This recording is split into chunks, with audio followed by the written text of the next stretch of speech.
अरे सुनबे रे हजमा बेटउआ कहल मनब हमार। अरे सुनब रे हजमा बेटउआ कहल मनब हमार। अरे हमारा कमन बरुआ बेदिया बैठी हैं, अच्छे अच्छे छुड़ावा ले आओ। अरे लाल पियर बीचे हरिहर डाल के हीरा रतन जड़ाओ। अरे सुनबे रे कहारा बेटउआ कहल मनबे हमार।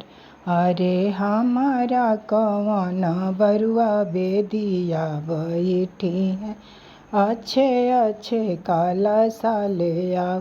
अरे लाल पियर बीचे हरिहर डाल के हीरा रतन जड़ाओ। रे सुनबे रे पंडित बेटउआ कहल मनबे हमार। अरे हमारा कवन बरुआ बेदिया बैठी हैं, अच्छे अच्छे पोथिया ले आओ।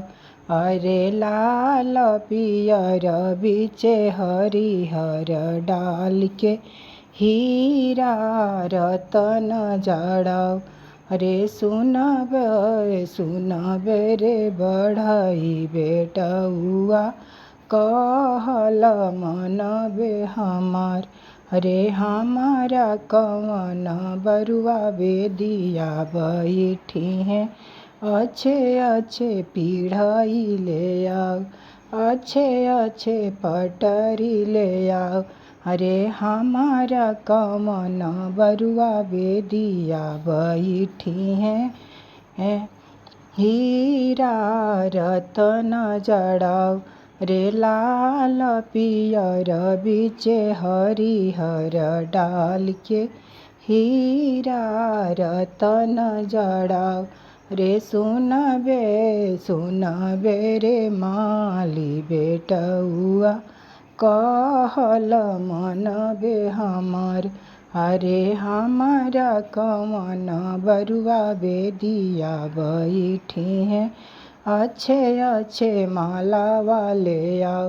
अरे लाल पियर बिचवा हरिहर डाल के हीरा रतन जड़ाओ।